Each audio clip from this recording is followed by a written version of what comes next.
Good afternoon. Welcome back to Gooner Matterz.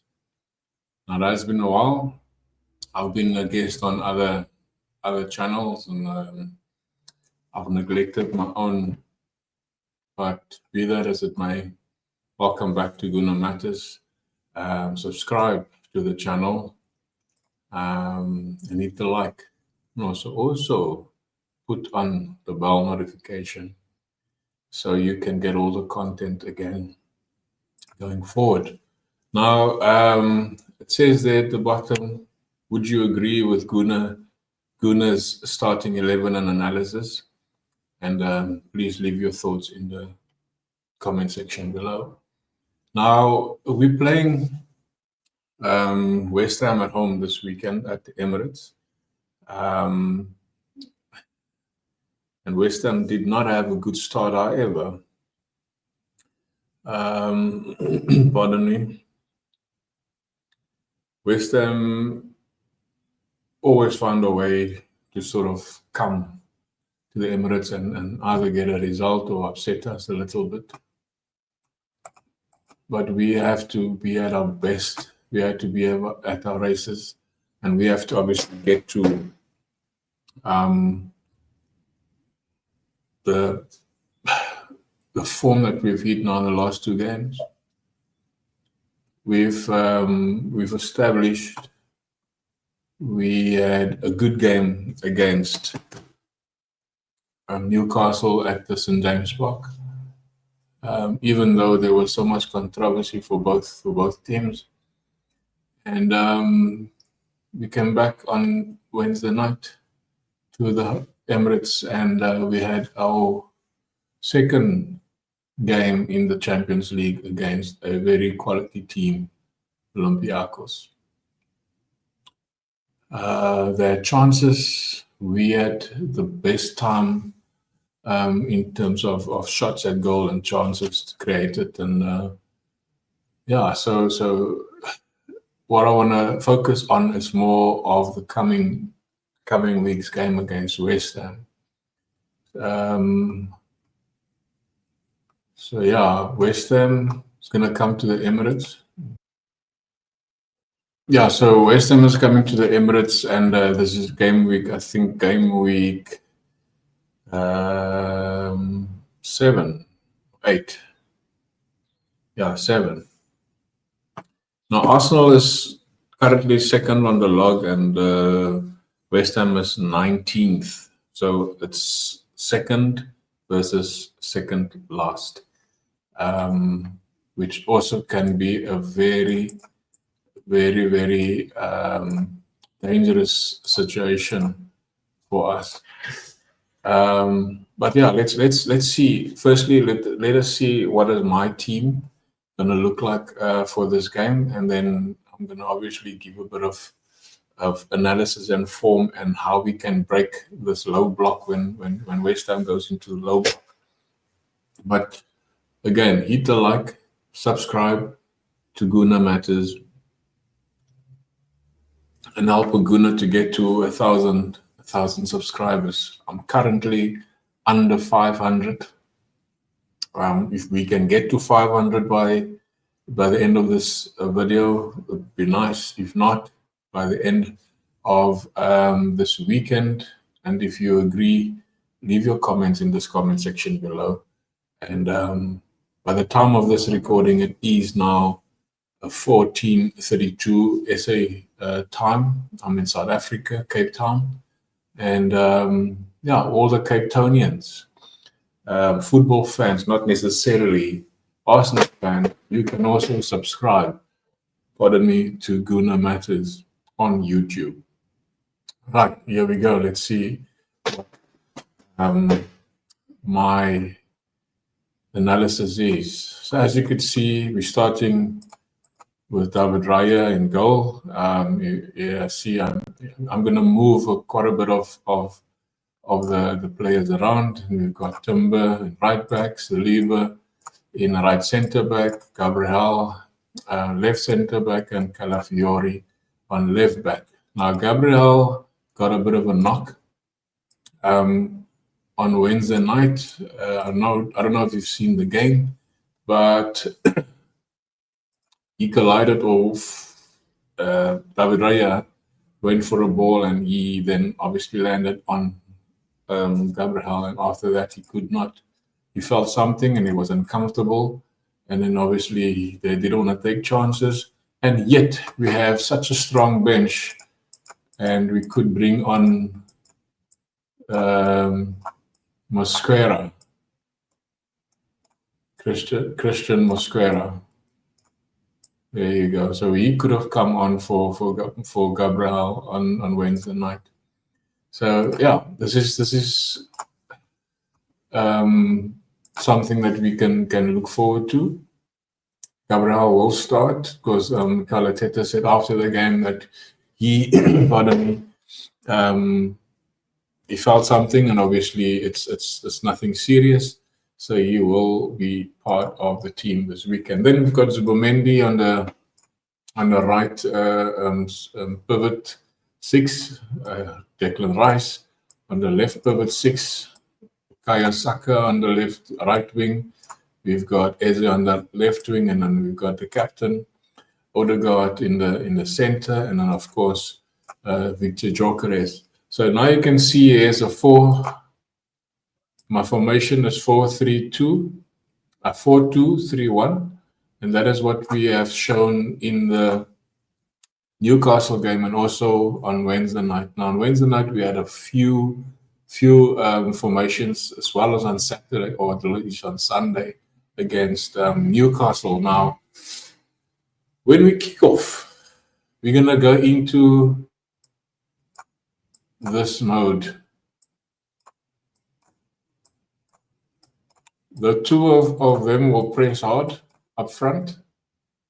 They will press for the ball from the start, and we will be compact in our sorry, not like that. We will be compact like this in the center, and of course these two on the wings, wing backs, fullbacks, they will also cover for whatever wingers is gonna come in.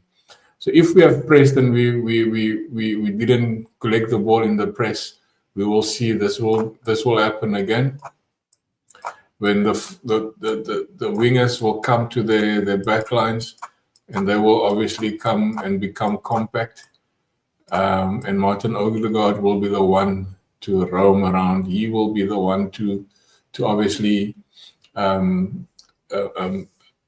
be the free player, whereby we will sort of try and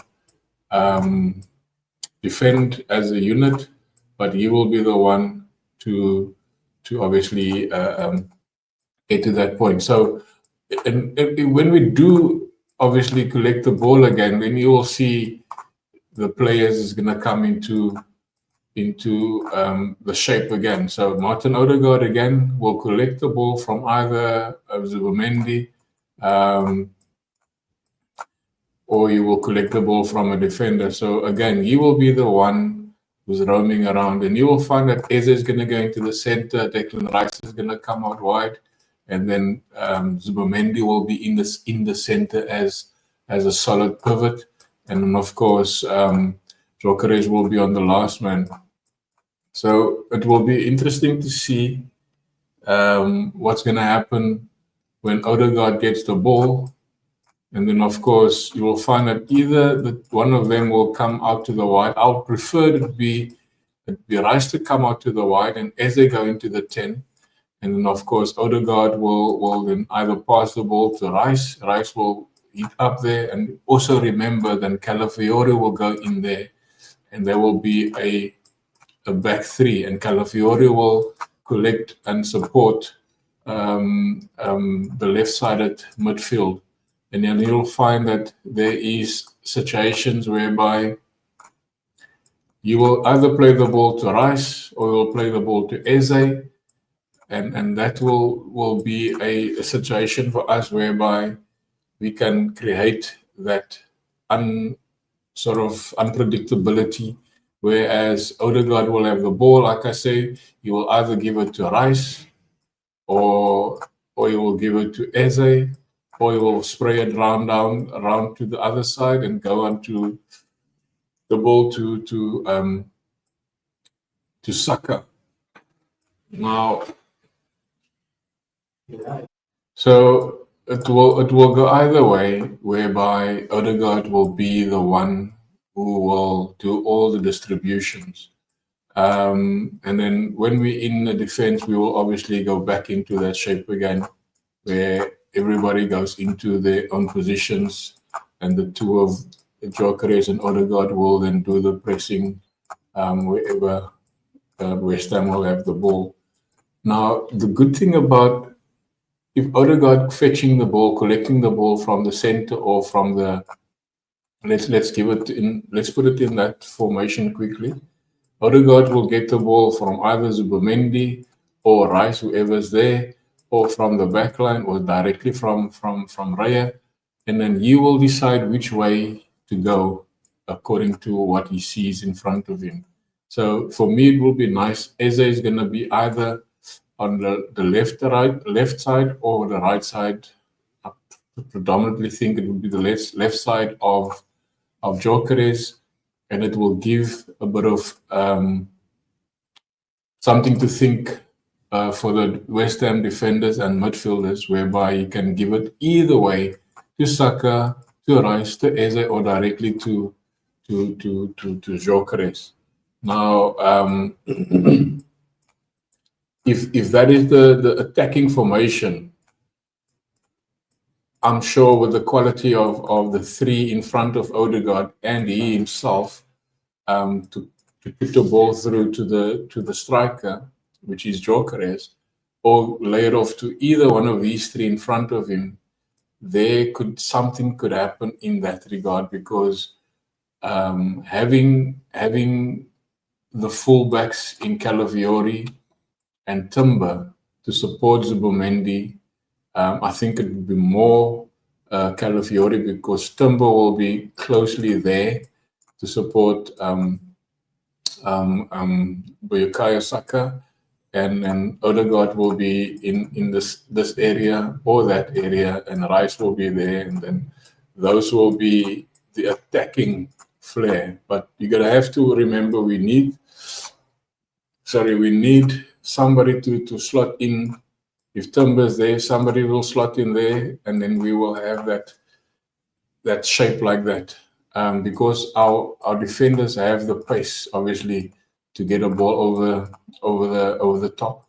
They don't have a big center forward to give the ball to, because these two guys at the back, Saliba and Gabriel, will obviously, what we've seen, they can collect the ball and sort of pressurize the attacker and take the ball off him very, very easy. So that is the one formation. The other formation is we play a very fast-paced game whereby Zubomendi will pivot alone. Rice, that will be the sort of formation.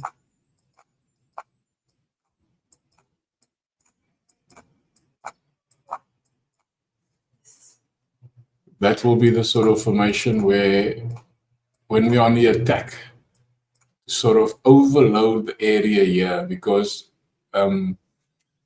West Ham will have 4-4-2 in defense, or they will have 5-3-3 in defense, or they will have 3-5-3 in defense. So if we could overload them with the four midfielders in Rice, Eze, Odegaard, and Saka, with Gyökeres in between the centre backs, that four will overload and confuse the hell out of the first line of defense. Would probably be a 2-4, a 2-5-3, because that will be the low block or the mid block. And if we have 4 against 5, and we isolate Gyökeres with 2 defenders, we easily can break through the lines, like we've seen Odegaard broke through the lines of Newcastle over the weekend. Lewis Skelly was here. He gave the ball. Let's say Rice is Lewis Skelly, and okay. Let's say Eze is Lewis Skelly. Hey, what am I doing? Let's say Eze is Lewis Skelly, and Rice was there, and Odegaard was there, and Eze passed the ball to Odegaard, and he took the run. And I mean, I would agree with the commentator that Odegaard had no right to see that pass, and he gave the ball through onto Lewis Skelly that ran there. And that is the sort of passes that we would need from these four players when they are on the attack, and we sort of try to break through the mid block or the low block. Because if we are 4 or 5 on 5, and our defense is like this, surely, I mean, we're going to be probably very high up there, very high up here.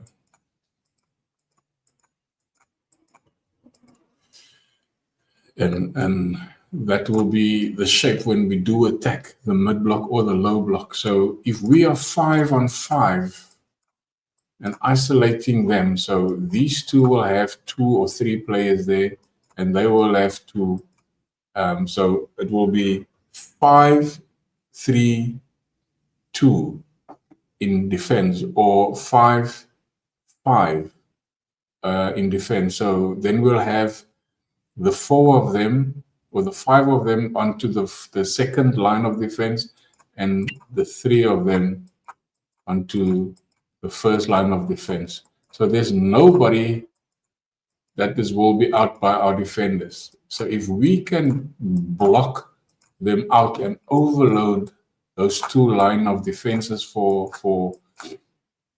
West Ham, because West Ham is going to go into a low block, and most of the teams will play low block against us. And if we can have that sort of line in defense or in attack, whereby we can break through the low block or the mid block of the defending team, in this case West Ham. So yeah, I think we should be able to get that done, because in the last game we've seen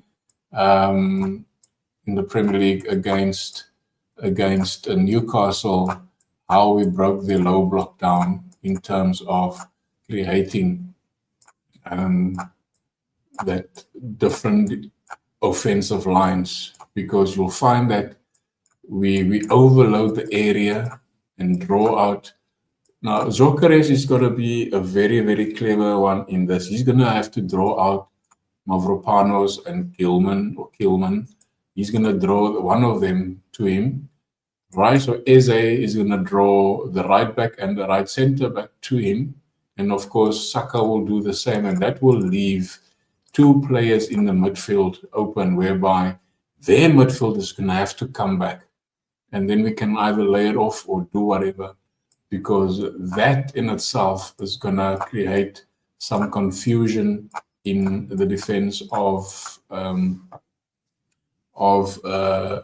West Ham. So I'm not sure if it makes sense to you, but it really makes sense to me in order for us to penetrate the mid blocks and the low blocks. If we go with a formation of 4, our 3, which is Saka, Odegaard, and Eze, including Rice, and then of course we can sort of break down the low block. So I believe that is the way we can somehow break through the lines of the defending team, or the opposition for this matter, whereby we can create an overload. Because I mean, I'm gonna just set up. I'm gonna use these players, pardon me, as a defensive line for West Ham. So for argument's sake, this is our defenders. They will probably have another person in there. That's 5. And then they will have another 5 there, and they will have probably Bowen or somebody to sort of tie him out against whatever, or even the low block, they're going to have everybody there. So if they have this shape of defense, remember they're going to be very tight. They're going to be very tight. I think this is how they will set up as a low block, because Nuno has done this with what's the name, with Forest. And if they have this, now remember that picture, right? Now we will have Gyökeres there.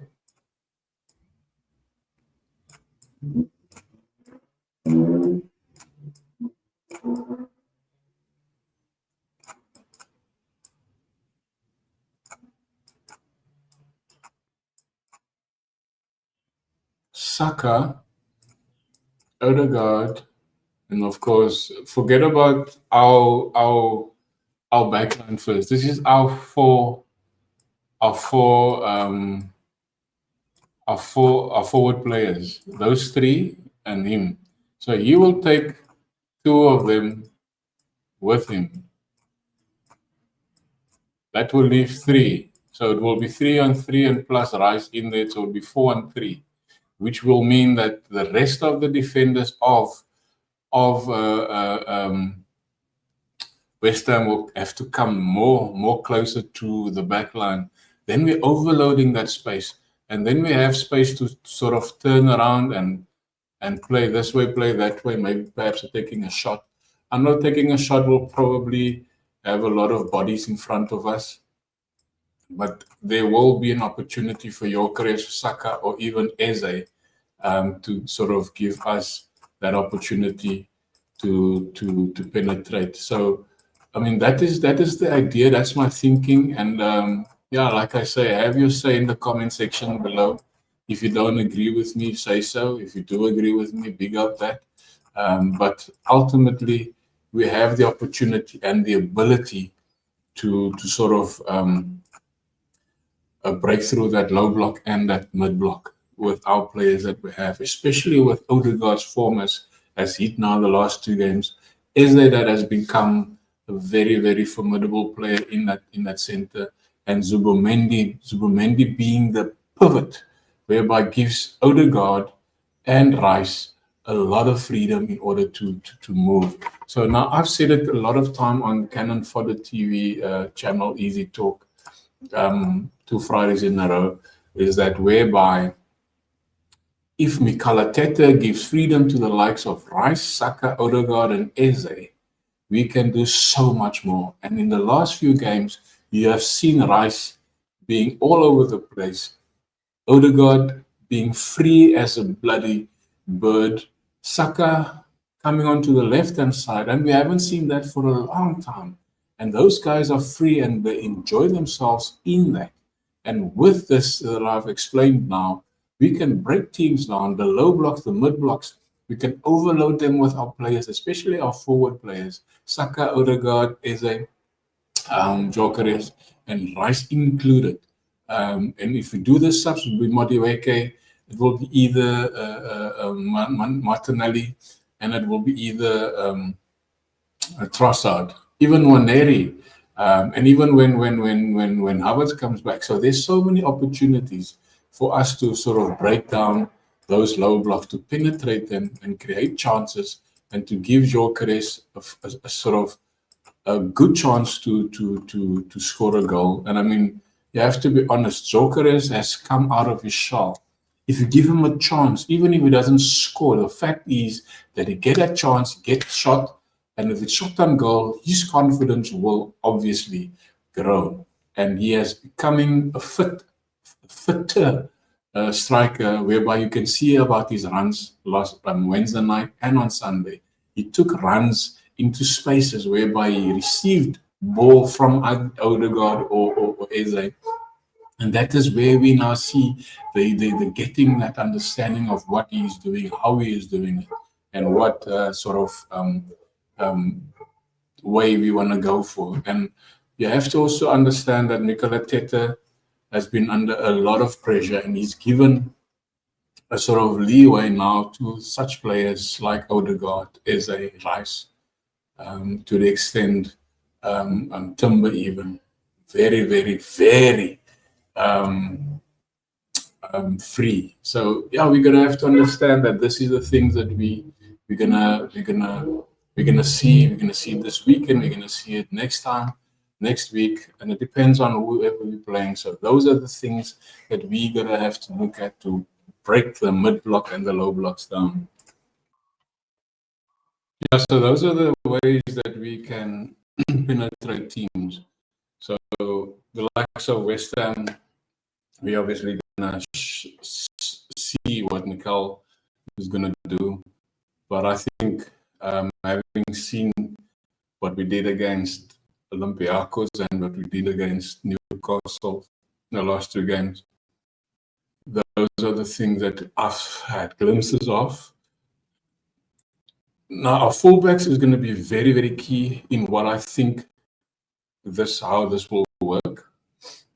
We can't isolate our two defenders. However, I know they've got so much quality to deal with the with the strikers of other teams. But we're going to have to be clever about this, is whereby our fullbacks is going to be very key in order to assist Zubomendi, because Zubomendi doesn't have the pace, but he's got the intelligence, he's got the skill, but he will also have to be backed and to be supported. Now, whether he's going to play in the weekend or whether it's Damsgaard going to come in, not Damsgaard, Norgard is going to come in, not sure. However, I'd like for Norgard to come in later, maybe to not bring in Marino first, but bring in a Norgard first to just give Zubomendi a bit of rest, because he has played almost every game now. So give him that bit of rest that we can rotate. However, that can only happen once we have either 2 or 3 goals up, if that is going to be the case. So if we have a goal or 2 up, whereby I think in the second half, Mikel Arteta has to give Norgard an opportunity in the Premier League, just to get that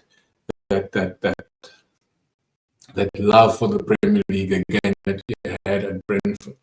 So yeah, again, leave your comment section, your comments in the section below. Give your thoughts. Let us know, how do you sort of understand my